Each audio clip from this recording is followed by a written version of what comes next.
जय भारत, जय संविधान। नमस्कार दर्शकों, आज हम एक खबर लेके आए हैं और हमेशा की तरह वही जातिवादी खबर। देश में जातिवाद की जड़ें इतनी मजबूत हो चुकी है कि जैसा जैसा समय बीतता है, जैसा जैसा सामने की परिस्थिति आती है, वैसा वैसा जातिवाद अपने नए रूप बदलता है। और इसमें एक मांग हमेशा होती है कि आरक्षण को हटाओ, आरक्षण को समाप्त कर दो। ये अभी जातिवाद नहीं रहा, अभी पुराने जैसा जातिवाद नहीं रहा, जातिवाद खत्म हो गया, ये फिजूल की बातें कही जाती है। और अभी जो प्रकरण सामने आया है, तारक मेहता का उल्टा चश्मा, ये जो धारावाहिक है, इसमें मुनमुन दत्ता नाम की जो कलाकार है, उसने कैसा जातिवादी जहर उगला है, उसके खिलाफ बहुत सारे जो कानूनी कार्रवाई तो हुई है। लेकिन इसके माध्यम से जो नागपुर की सामाजिक कार्यकर्ता है पुष्पा बौद्ध जी, उन्होंने एक जानकारी इसके माध्यम से जो जानकारी सामने लाई है, खलबली मचाने वाली जानकारी है कि आज भी इस देश में नई दलितों की दुल्हन जो है, वो नई दलितों की दुल्हन ठाकुरों के घर पहली रात उसको बिताना पड़ती है, उसके बाद में वो अपने पति के घर जाती है। इतना बड़ा यहाँ पर जो अभी तक जातिवाद का मामला चल रहा है, ये कब खत्म होगा? और यहाँ पर जारी है कि आरक्षण हटाओ ये मुहिम। देश में जातिवाद अलग अलग ढंग से अपने रंग बदलता हमें दिखाई देता है। और ऐसे में टीवी सीरियल के माध्यम से या चित्रपट के माध्यम से लोगों में एक अच्छा संदेश जाना चाहिए, मानवतावादी संदेश जाना चाहिए, लेकिन यहाँ पर ऐसा नहीं हो रहा है। कलाकार भी अपने पेट में, अपने खून में जातिवाद पलते दिख रहे हैं। ये सारी चीजें आपके सामने इसलिए लाना पड़ रहा है कि हम अभी भी 21वीं सदी में जो हम जा रहे हैं, 21वीं सदी में हम जीवन जी रहे हैं, फिर भी ये जातिवाद आगे और कितने साल लोग अपने जातिवादी सनातनी लोग अपने पेट में पलते रहेंगे? क्या दलित इसी के लिए पैदा हुए हैं?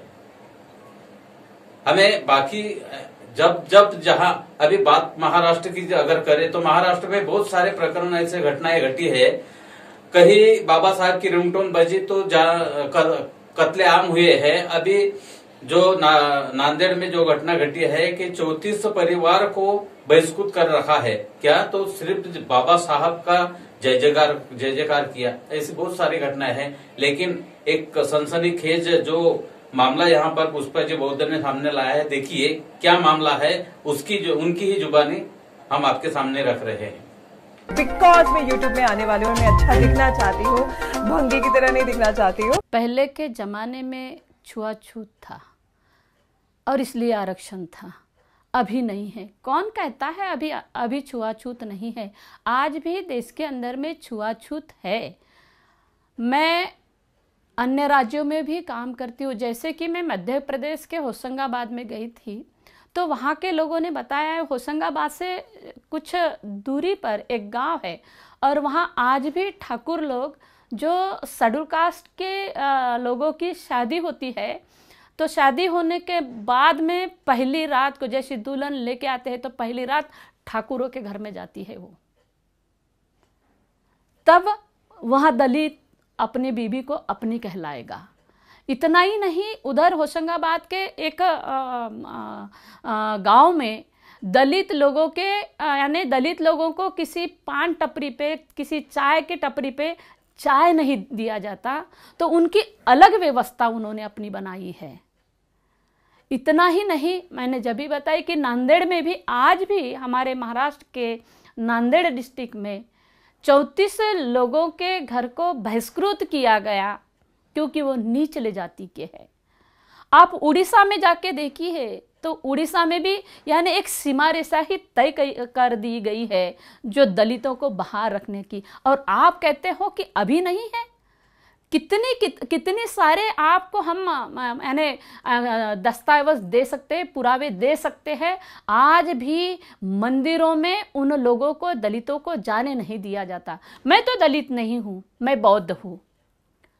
और जब तक के इस देश में वर्णवादी व्यवस्था ने तुम्हें दलित दरिद्री बना के रखा है, तुम अपने आप को जब तक के दलित कहलाओगे या जिस हिंदू यह जो धर्म है इस धर्म में रहोगे, तब तक के आप निचले ही कहलाओगे। अगर आपको मानवता में आना है, आपका इंसानियत का स्तर ऊंचा करना है, तो जिस धर्म में जाति व्यवस्था नहीं है, जिस धर्म में लिंग भेद नहीं, वर्ण भेद नहीं, जाति भेद नहीं, उस धर्म को, जिस धर्म को परम पूज्य डॉक्टर बाबा साहब अम्बेडकर ने 14 अक्टूबर 1956 में बौद्ध धर्म की दीक्षा लेके यह जाति व्यवस्था को नष्ट करने का काम किया है, इक्वेलिटी लाने का काम किया है। आप बौद्ध बनो, शुद्ध बनो। जो धर्म तुम्हें इंसान नहीं कहलाता, उस धर्म में रहने की कोई भी दिलचस्पी मत रखो। और आप आज भी कहते हो, कितने सारे हम पुरावे दे सकते हैं कि आज भी जाति व्यवस्था है, आज भी अमानवीय अत्याचार है, आज भी जाति व्यवस्था के तहत महिलाओं के ऊपर भी जो अत्याचार होते हैं, एक तो वो महिला है करके और दूसरे वह दलित है करके। आप यूपी की भी बात देख लीजिए, आप बिहार में भी जाके देख लीजिए, कहीं भी जाओ, इस भारत देश के अंदर में आप कहीं भी जाओगे तो जहाँ जाओगे वहाँ आपको जातीयता दिखेगी ही। आज भी 21वीं सदी में भी आज कायम है। और आप कहते हो आरक्षण की जरूरत नहीं, आरक्षण भीख नहीं है, ये प्रतिनिधित्व का अधिकार है।